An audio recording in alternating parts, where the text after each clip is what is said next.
Docteur Synapse.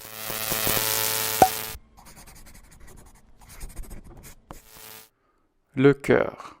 La contraction du cœur est nécessaire pour le transport du sang vers le reste de l'organisme.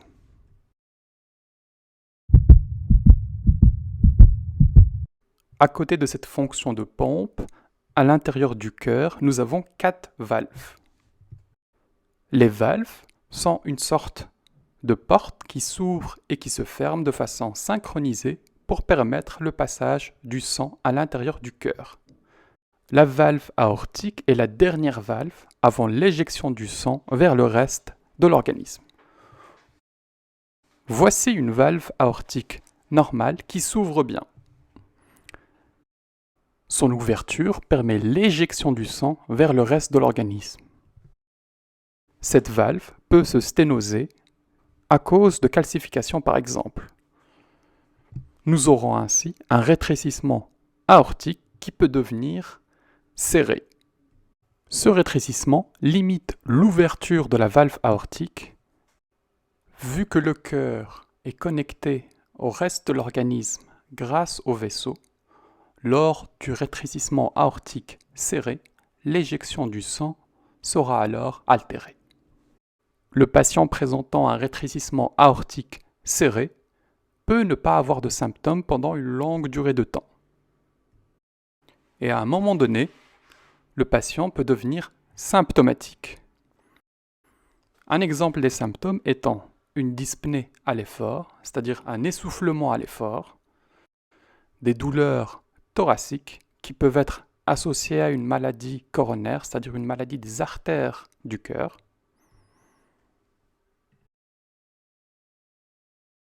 des malaises avec perte de connaissance, voire même de l'insuffisance cardiaque avec une nécessité d'hospitalisation.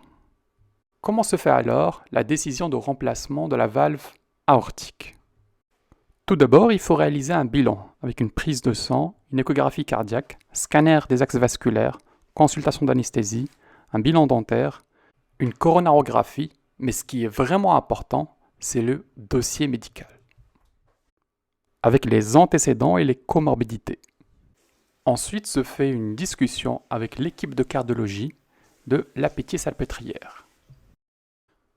Cette réunion permet de discuter des symptômes du patient, de la cause et du mécanisme du rétrécissement aortique, de sa sévérité, de la qualité de vie du patient, mais également du choix du patient. Après avoir réuni tous ces éléments, une décision est ensuite prise de remplacer ou pas la valve aortique. Si on décide de réaliser un TAVI, c'est-à-dire l'implantation percutanée d'une prothèse de la valve aortique, on évalue les bénéfices et les risques de cette intervention. Quels sont les bénéfices?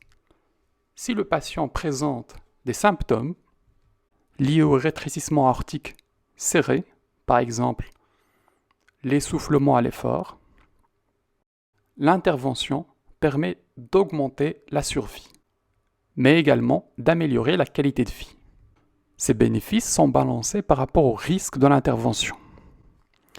Les complications les plus fréquentes, c'est des complications d'accès, voire vasculaires, comme les saignements au niveau du point d'accès. À côté de ça, nous pouvons également retrouver des complications liées à l'implantation de la prothèse, mais également des complications d'ordre rythmique.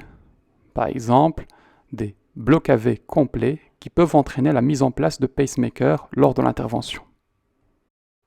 Comment se passe l'intervention le jour de la procédure? La procédure se déroule très souvent au niveau de l'aine. Nous réalisons tout d'abord une anesthésie locale.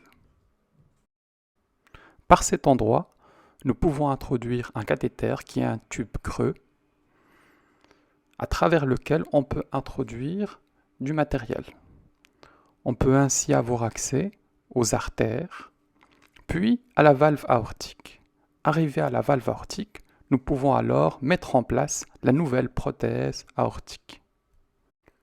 Il existe principalement deux types de prothèses, l'Edward Sapien et la Medtronic. On choisit parmi l'une ou l'autre en fonction de l'anatomie du patient. Après avoir mis en place cette prothèse, le patient reste hospitalisé durant quelques jours, puis le suivi est réalisé en ambulatoire avec un cardiologue. Si vous souhaitez avoir plus d'informations sur les maladies cardiovasculaires, leur traitement mais aussi leur prévention, cliquez sur le lien en description et inscrivez-vous au groupe Paroles et Réactions. À bientôt!